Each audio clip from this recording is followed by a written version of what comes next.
Morning guys, it's another shaky vid from Tom at Heritage Electrical. Today we're doing a consumer unit change. Let's have a look to see why we're doing this. So we did a condition report for this customer after an emergency call out. She was getting some nuisance tripping. And yeah, off the back of that, Paul managed to sort out the nuisance tripping issue, but upon taking a look at the consumer unit, he recommended that a condition report was done.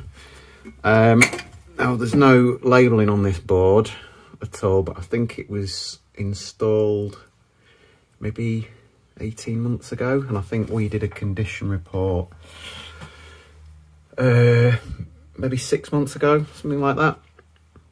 And it, you know, the consumer unit itself threw up all sorts of codes. So for example, we've got basic insulation on show on the main tails, the neutrals. We've got, you know, cables jointed, not adequately enclosed, access to sort of live parts. Well, certainly a C2 there. We had this weird thing as well. So we've got a TNCS by the looks of it, earthing arrangement, and the earth is then terminated into this block. And I remember when I did a condition report, there's actually a very good ZE reading there, but for some reason, you can see we've got this separate block, and then this goes off, one of these goes off to an earth rod outside. So I need to just double check why that is. I don't know, maybe call the DNO or something, see if there's any reason why there's been an earth spike installed rather than just using the earth provided by the DNO. Yes, this is a brand new board. It's used just ordinary sort of screws to secure it in. There's big bloody holes in the side. It's just a bit crap. Let's have a look underneath the cover.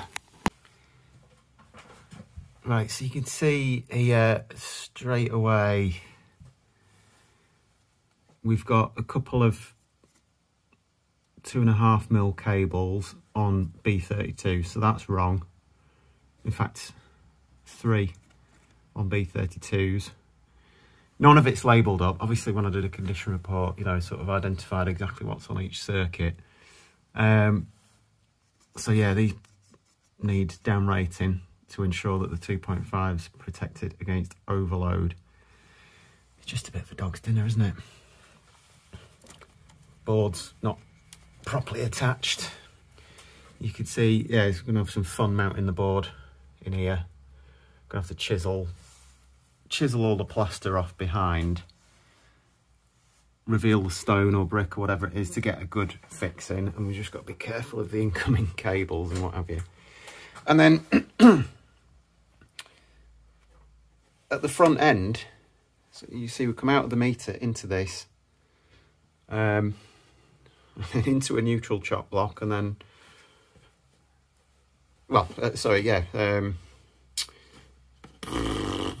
Henley block for neutral and lives, and then out and into the board. So we'll obviously just go straight from the meter into this ultimately, but this is a 30 milliamp RCD, so it's not time delayed or anything like that, and that sits at the front end of the installation. So if there's a fault on any one of these circuits, chances are that will trip before these, so the whole installation will be lost. So that's, I don't know why that is. Anyway, so that's why we're doing a board upgrade, because, well, that's why we're doing a board upgrade, because the customer is looking to sell the property, and stuff like this will come up on a report, and likely any potential buyer will want to, you know, sort of have that taken off the cost. So yeah, got Schmidt with us today again. It's not time for a walk yet, pal. Day's half begun. So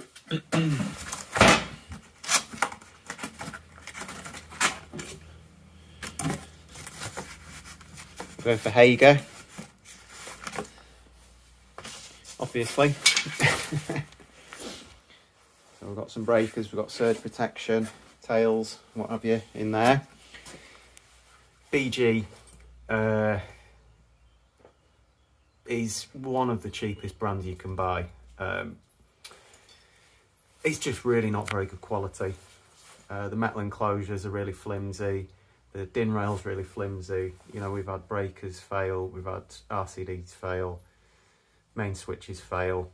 It's just not good gear. This is. So before I start indiscriminately removing cables, just whiz the board off, just mark things up with dots, just using a marker pen.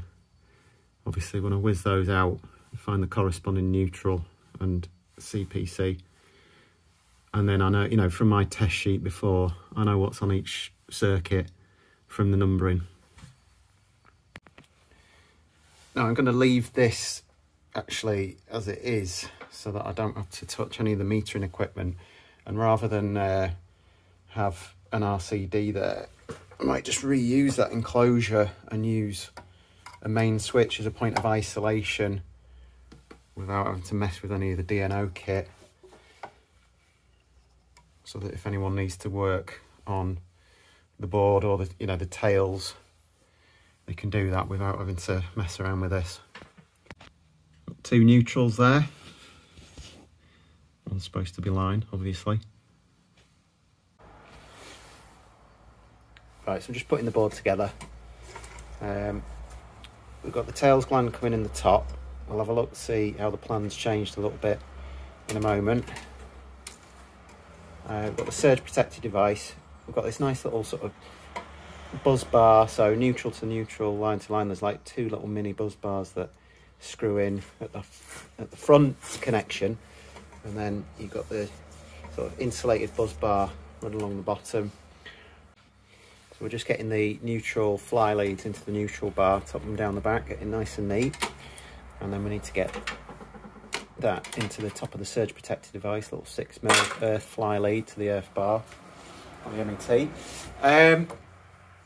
Upon looking at the test sheet, so all of these 32s basically need to be 16s. Even though this is a ring, just looking back at my test sheet, it's broken. And so for the time being, that's going on a 16, so that both legs of the ring are protected against overload. And then when we come back tomorrow, we'll see if we can, because there's a few other codes that we need to sort out elsewhere in the house, we'll see if we can find where that ring's broken and get that onto a 32. Otherwise, we could maybe put another 16 in and have two 16 amp circuits, just to increase the capacity of what was the socket's ring. So we use red plugs and screws to mount the consumer unit. Now, technically you can drill a 6mm hole for these, but we like to use a 5.5mm bit because it just really grips the plug tightly then. And using a screw, just tap it in so that the plug just sits a tiny bit back from the surface, so there's maximum plastic there for the screw to grip onto. It just gives a really tight fixing. That's absolutely bang on. So you can see what I've done there. I've mounted it just underneath the cupboard. Cupboard's not quite level, but we're not, you know, the eye's not really going to see that once we're done, but it will see if this isn't level. So because this wall's an absolute dog's dinner, to do a neater job, what I'm going to do is put all this in a adaptable box and run fresh cables down into my board, so it's going to be a much neater job, easier for testing. I've managed to mount it really solidly on what is quite a flat wall in this old cottage, which they're few and far between, which means I'm not having to chase out loads of plaster and try and mount a new consumer unit on a wonky wall. And it's also not, the cupboard's not that deep, so sometimes we'll mount it onto a piece of timber or a couple of bits of timber, so we can, you know, get that sort of sitting level, but I just don't think we've got enough depth to do that properly here. So that's where we're at. You see, this is inside the cupboard, this is the board. Got the tails gland here, so we can use these knockouts, and I can use compression glands or stuffing glands like this to get my cables into the top of the board. So make a nice neat job, rather than using grommets like that, or just leaving massive gaping holes, or not using grommets in the back to protect the cables on entry. I'm going to use stuffing glands, so you know the cables are protected on entry, keeps it neat, and there's, you know, no objects can fall into the top of the board then. That's like a fixing point, isn't it, there? Yeah, it's just flapping around, as Paul would say. We've got all the cables disconnected. Now I'm just going to sort of lift the board off the wall. I've got them all labelled up. Let's start to try and just tidy this up a little bit. Right, let's have a bit of an update. So, we've got the board off. We still need to do all our joints and get the new cables into the board. Right, what we need to do here is get the DNO out, because whoever did these tails last has absolutely knackered the connections in the meter, and so rather than running new tails directly into the board, what I've had to do is just temporarily use these Henley blocks to just joint my tails and come in here. We've got our main earthing terminal here, so this is our earth rod outside.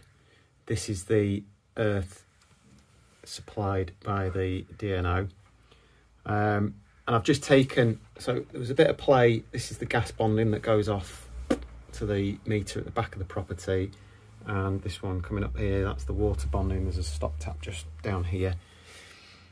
So rather than, well, that one could have gone straight into the board. This one I would have needed to joint to get it into the board. So rather than try and take everything into the board, I just thought it'd be a neater job to put it into this MET, and then yeah, sort of do your tests there and what have you. So yeah, what I need to do now is get my joint box on the wall. I've got juice to the board. Yeah, so well, the other thing here is you could see there's basic insulation on show just at the top there, so I don't want that. You can see here, even when we're inside the board, personally, I just like to keep things as close to the terminals as possible, so there's no copper visible. So the only bits that are live at the moment is, you know, the screw terminals at the top of the main switch. Everything else is isolated, and the chance of accidental contact there is minimal, because one, the screws are recessed, two, the insulation is only cut back as far as it needs to be to get the copper all the way to the bottom of the connections. So it's just a bit safer while I'm working on it and getting things into the board. So actually, yeah, change of plan from before. I can't remember whether I explained it or not, but joint box up there, consumer unit here. It's not, you know, it's not impeding the door opening or anything like that. Just means I can do a neater job. So I can run fresh cables in, you know, get it looking beautiful. And that idea of having the main switch there to isolate the board was sort of scuppered by the fact that, you know, the meter was buggered.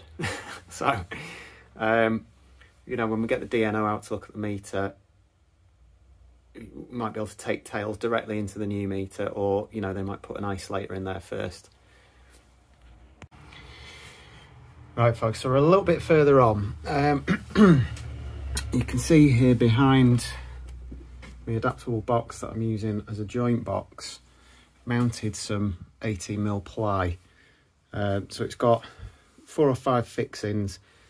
There's bits of plaster missing, so I've fixed into where there's plaster, and it's a really good solid fixing. That box isn't going anywhere.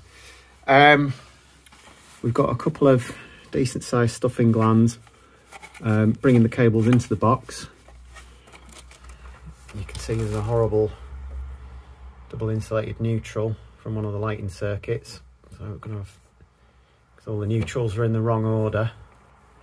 So we're going to have fun finding out which circuit that serves. But yeah, so here's all our cables coming in to join. And then we've got another couple of stuffing glands. We'll bring them out into the top. And then, you know, we'll have stuffing glands in the top as required. So there's a couple of circuits, like this is the garage circuit, 6mm.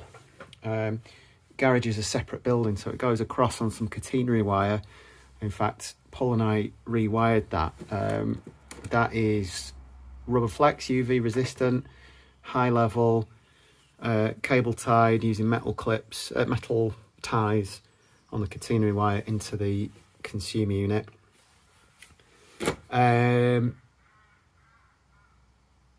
Yeah, so a couple of circuits are long enough to go straight into the board. All the others, I'm just going to bring them in one by one, make it neat and tidy. So when I'm doing a consumer unit, I like to do these little pig's tails, because when it comes to testing, you simply undo the screw, unwind the cable, it pops out. Same with the earth, it just sort of drops down and pops out. You can do your tests, and then it's easy to sort of connect back up. Keeps it all nice and neat and tidy. Means there's a bit of extra cable for if, I don't know, if we wanted to sort of move that circuit elsewhere for some reason, or maybe the consumer unit needs changing or something like that. There's just a bit of extra cable. Without it, you know, the amount of times it comes to a consumer unit, it's just cable backwards, forwards, and then into the bar or into the neutral. It's just an absolute snake's wedding. Yeah, so join us in another short period of time where we'll have a few more circuits terminated into the board. Right, folks, so for most of my joints in here, just using Wago connectors. We've got there's 3 separate sort of cables in the top of one of these breakers, so I'm gonna see if I can sort of separate that out at all. So we've got two cables in here. We've got the cable going into the board, that's that. So I'm just going to drop that into the top of one of these breakers. We've also got this random neutral flapping around, and then this comes from elsewhere, this piece of twin and earth here. So I'm just going to see if I can separate that out at all. There's actually, I think there was about 16 lights altogether on that circuit, so it's quite a few. I mean, the circuit's been working fine, but you know, I've got a couple of spare breakers, so we should try and sort of separate those out if we can. Yeah, you can see here's all my stuffing glands in the top, compression glands, whatever you want to call them. Keeps it all, you know, sort of lined up, neat and tidy coming into the board. So we're nearly ready to start juicing things up. We need to do some tests, obviously, first. The reason that I terminate everything like this first, before then starting the test, is if, you know, if it's like time sensitive and the customer needs a specific circuit on, it means it's all ready to go. I just need to do a couple of dead tests and then I can energize that, rather than going through and say, you know, this is the garage, so start with the garage, test it, terminate it, move along. And so with it like this, you know, it's sort of like mid-afternoon now, let's say customer started to, for argument's sake, want to make the tea or something, or put the kettle on, we get the socket circuit, we do the tests on the sockets, and then bang, that can go on. All right, yeah, so that's circuit number 2, but let's say it was over here. You know, it might be sort of like tea time before I get to finish that off and test it. So with me having tested this a few months ago as well, what I'm going to do, I will do some end lines, some R1 plus R2s, and this evening, so I can get it on, because it was only tested a few months ago, the insulation resistance readings, I'm sure, won't have changed much. So I'll do RCD tests, I'll do my ZE, I'll do my fault current, I'll do some end of lines on the circuits that are going on tonight that are essential. Check the bonding, and then RCD test, and then I can energise those circuits, and then be a bit more thorough with it tomorrow. Right, so there we go, we're nearly done. So just to recap, we've had to joint those tails because the last guy has ruined the meter, so we'll have to get the DNO out to look at the meter. So we've got Henley blocks going into the main switch. All of the cables that were coming in the side of the old board, we've now brought them into this adaptable box using a couple of large stuffing glands, jointed the cables inside using Wagos so that we can drop down new cables to make the new board nice and neat and tidy, so we don't have to have Wagos or crimped joints in the board itself. Some of the breakers we've had to drop down a size. There was lots of cases where there was 2.5mm protected by a 32 amp breaker, so the cable's not protected against overload, so we've just down rated those a little bit. We've got surge protection. I'm going to try and separate out this last lighting circuit. There's a few cables in there. I just haven't got any more 6 amp breakers with me today, so we'll have to do that tomorrow. Everything's super secure. That board isn't coming off the wall. We don't need any fire silicone because we've not mounted the board on a combustible surface. And we've not used any large knockouts or anything, we just use those little stuffing glands. Yeah. So that is moving a consumer unit and upgrading it to decent Hager from crappy BG. Sorry BG, it's true though.